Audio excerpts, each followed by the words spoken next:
If you had told me back then that the biggest lie in my life wasn't the affair, but what I believed after it, I wouldn't have listened. Because when a man is convinced his world has collapsed, he stops questioning the ruble. I was 36 when I thought my life was finally stable.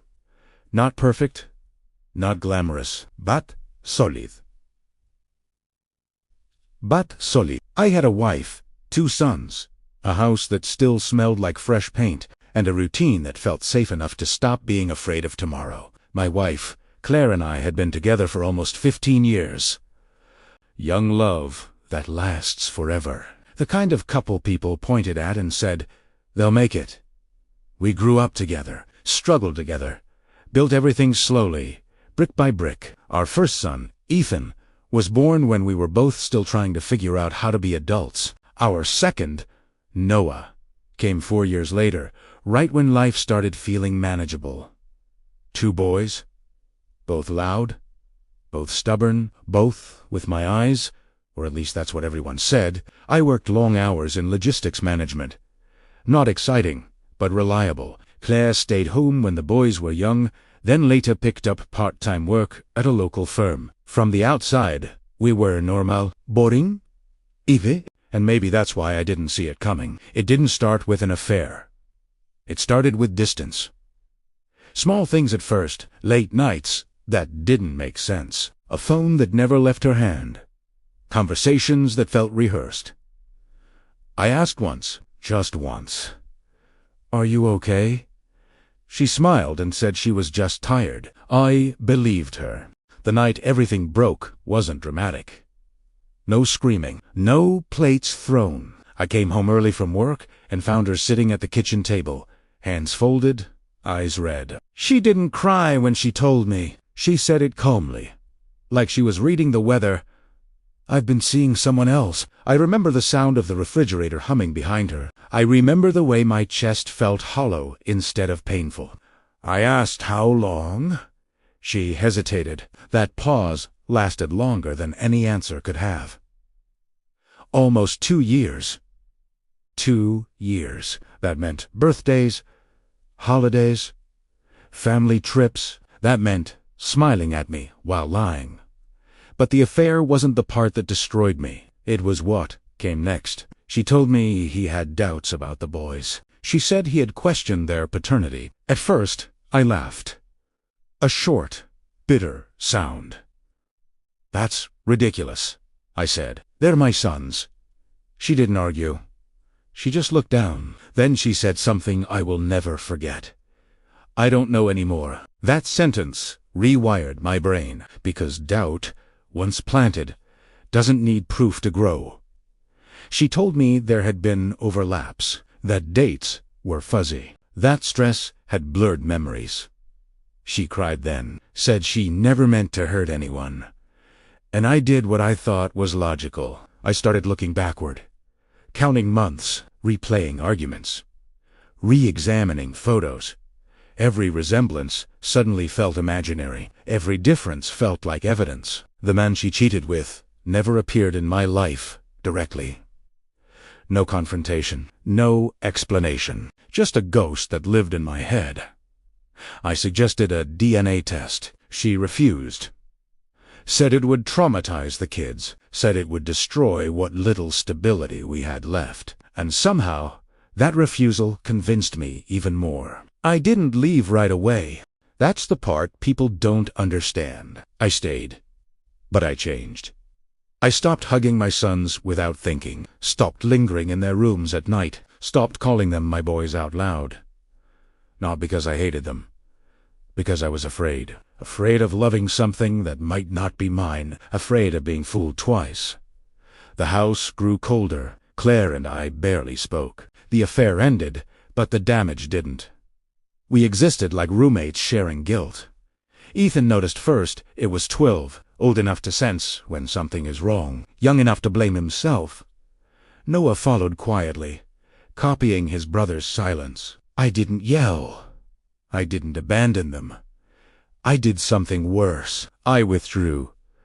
Years passed like that. 5 of them. By the time the divorce finalized, the boys were teenagers. They lived with Claire most of the time. I paid support, showed up for birthdays, school events. But I was distant, polite, careful. I told myself I was protecting my heart. What I was really doing was teaching them how replaceable I was. Then came the phone call that rewrote everything. Noah collapsed during soccer practice. Severe abdominal pain. Emergency surgery. The doctor asked for family medical history. Genetics. Blood type compatibility. I answered automatically. He frowned. Ran more tests. Later that night, he came back into the waiting room with a file in his hand and confusion on his face. "There's no inconsistency here," he said. "Everything lines up." I didn't understand what he meant until he added, "He's definitely your biological son." The words didn't bring relief. They brought nausea, because if Noah was mine, then Ethan almost certainly was too, which meant the doubt that poisoned 5 years of my life was built on nothing, a lie. A hesitation. A fear I let grow unchecked. I sat alone in that hospital hallway, realizing something unbearable. I didn't lose my sons because they weren't mine. I lost them because I believed they weren't. And some truths, once learned too late, don't heal. They haunt. If this story is hitting closer than you expected, stay with me, because what came after that realization was worse than the lie itself. And the part no one warns you about is what happens when your children stop calling you dad. Not because you aren't their father, but because you stopped being one. I didn't tell anyone that night. Not Claire. Not my friends. Not even myself. Really. I sat in my car outside the hospital long after visiting hours ended, gripping the steering wheel like it could keep me from falling apart. Because knowing the truth didn't undo the damage it exposed Italiano. The next morning, I watched Ethan walk into the hospital room, 16 years old. Tall, awkward, trying to be strong for his younger brother. He nodded at me. Not a hug, not a smile, just a polite nod, like you give a neighbor you barely know. That's when it hit me. I hadn't just doubted their blood. I had slowly erased myself from their lives. Noah recovered well. Kids are resilient like that. But the real surgery happened inside me. I replayed moments I had ignored. Ethan stopping mid-sentence when I entered a room. Noah hesitating before asking me for help with homework. The way they'd stopped calling me dad naturally, replacing it with a careful hey. I thought it was adolescence. It wasn't. It was grief. Grief for a father who was physically present but emotionally gone. When Noah was discharged, Claire pulled me aside. She looked tired in a way that had nothing to do with the hospital. "They don't hate you," she said quietly, "but they don't trust you either." I wanted to argue, but I couldn't, because trust isn't repaired by facts. It's repaired by presence, and I had been absent for years. I asked Claire directly that day, "Did you ever doubt they were mine?"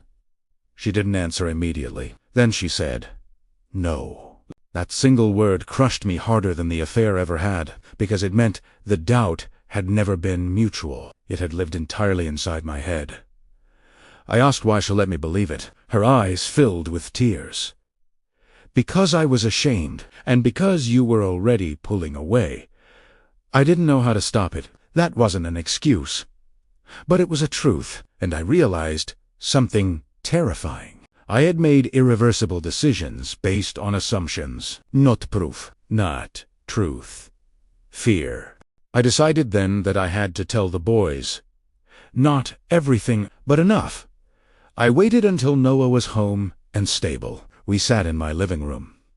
No TV. No distractions. Just us. I told them the truth. That the doubt was wrong. That the test confirmed what should have never been questioned. That they were both my sons, biologically, completely. Ethan didn't react the way I expected. No relief. No anger. Just silence. Then he asked a question that still echoes in my head. "So why did you stop acting like our dad?" There was no defense. No explanation that didn't sound selfish. I told them the only honest thing I could. I was scared. And instead of protecting you, I protected myself. Noah cried. Ethan didn't. He just nodded. That nod. Again, the one that says, I hear you, but I don't know what to do with this. I tried after that. Really tried.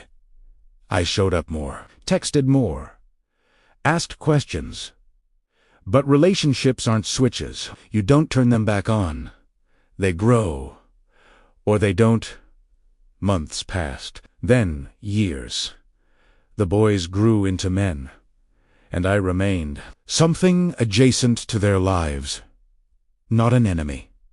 Not a stranger. Just not a center. Ethan went to college. I helped pay. Helped move boxers. Tanquez. But gratitude is not closeness. Noah followed 2 years later. Same story. Same distance. I attended graduations, sat in the audience, clapped, proud, invisible. One night, alone in my house, I realized the cruelest truth of all. You don't lose your children in a moment. You lose them slowly, in pauses, in unasked questions, in rooms you stop being invited into. If you're still listening, don't leave yet. Because the ending of this story isn't redemption. It's acceptance. And what acceptance really costs. I used to believe that if you waited long enough, time would soften everything, that wounds healed on their own. I was wrong. Time doesn't heal what you refuse to face. It just teaches people how to live without you. The moment I realized this came on a Sunday afternoon. Ethan had invited me to lunch. That alone felt like progress. We met at a small diner near campus. Nothing fancy. Plastic menus. Sticky tables. He talked about classes, about work, about plans. Normal conversation. But he never once asked about me, and halfway through the meal, I understood why. I wasn't part of his present. I was part of his past. When the check came, he paid without hesitation. I've got it, he said.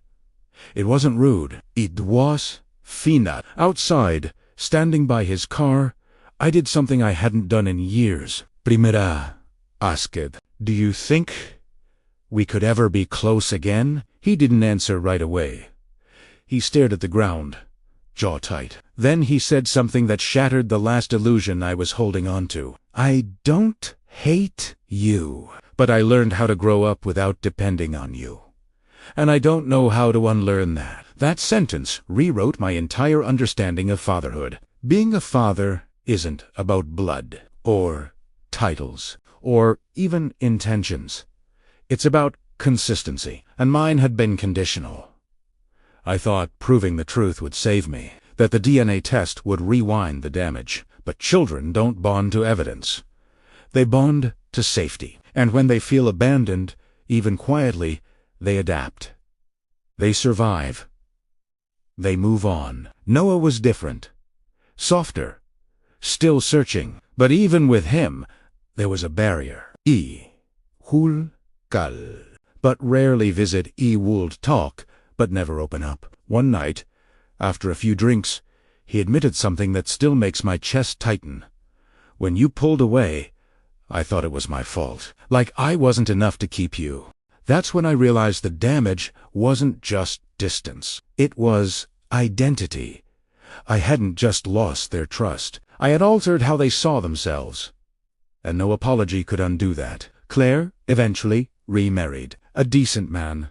Steady. Present.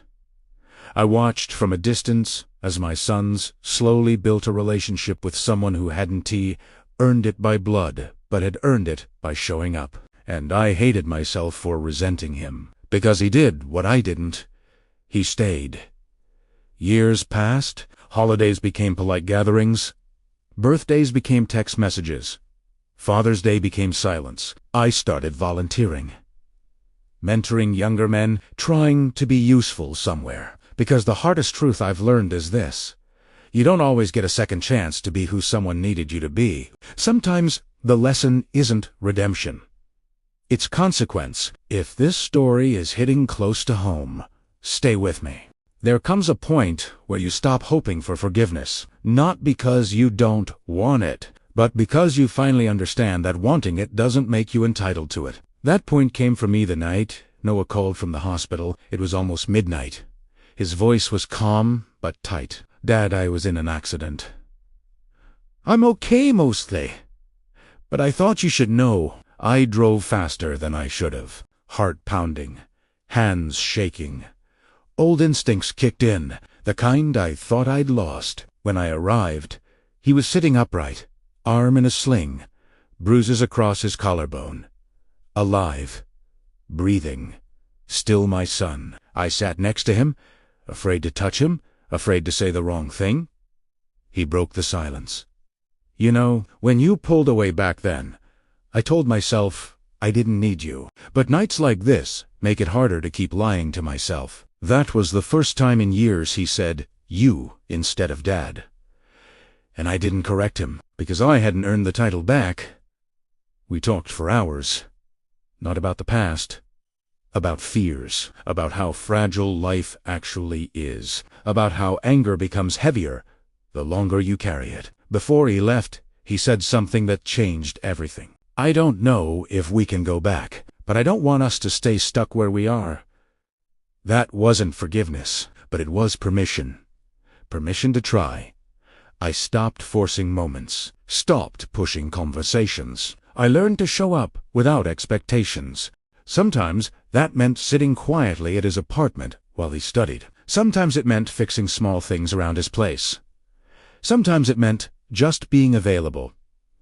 Ethan took longer, much longer, and I had to accept that he might never come back the way I hoped. The hardest part of all of this wasn't losing my sons. It was realizing I had trained them to live without me, and they succeeded. Years later, I received an email from Ethan. No subject line, just a few words. "Mom told me about the test. I always suspected. I just needed time." We met months later. No tears, no speeches, just two men sharing coffee. He told me he was becoming a father. And then he asked a question I never thought I'd hear. "I don't really know what a good dad looks like. Do you?" I didn't lie. "No. But I know what mistakes not to repeat." That was enough. Not to heal everything, but to start something new. Here's the truth. No one wants to say out loud. Love doesn't always survive doubt, even when the doubt is false. And loyalty, once broken, doesn't reset just because the facts change. If this story made you uncomfortable, that's a good thing. Stories like this aren't meant to entertain. They're meant to warn. Stay with the channel. If you want stories that don't lie to you about consequences, there is a lie people tell themselves when everything falls apart. They say, when the truth comes out, things will make sense again. That's not how life works. Truth doesn't rewind time. It doesn't restore moments you abandoned. It doesn't heal people you trained to survive without you. The truth only shows you what you already destroyed. I learned that too late. Years passed. Not dramatically. Quietly. Birthdays I wasn't invited to. Graduations I watched through photos sent by relatives. Holidays where my name was mentioned carefully, like a fragile object no one wanted to touch. I stayed present without demanding space. That was my penance. No speeches, no explanations, no emotional manipulation, just consistency. Some days, that meant nothing happened, and I learned to accept that as progress. One afternoon, Noah stopped by, unannounced. He stood in my doorway, older than I remembered. More solid, less angry. He looked around the house. Same walls. Same quiet. He said, "You know what messed me up the most?" I didn't answer. "When you believed you weren't our father, you stopped being one before you ever confirmed it." That sentence still follows me. I didn't lose my sons because of a lie. I lost them because I let doubt override love. Because instead of protecting them, I protected my pride. Because instead of asking questions, I chose distance. People talk about betrayal like it is a always load. Sometimes betrayal is silent. Sometimes it looks like withdrawal, coldness, absence disguised as dignity. If I could go back, I wouldn't confront my wife differently. I wouldn't yell more. I wouldn't investigate faster. I would look at my sons and say, no matter what is true, I am here. That's it. That one sentence might have saved everything. Today, things are different. Not repaired, not restored. Different. Different. I am invited sometimes, included cautiously, trusted slowly. And that's fair, because trust, once fractured, doesn't return at the speed of truth. It returns at the speed of behavior. I don't tell this story to be forgiven. I tell it because someone watching this might be standing at the same crossroads I once did. If you are questioning, if doubt has entered your home, if your heart is telling you something is wrong, investigate, ask questions, protect yourself. But do not abandon the people who depend on you while you search for answers, because one day the truth may arrive, and you may realize you already paid the price. If this story hits you, stay with the channel. These aren't just stories, they're warnings wrapped in real lives. And if you're ready for the next one, watch another video on the channel. Some lessons don't come twice.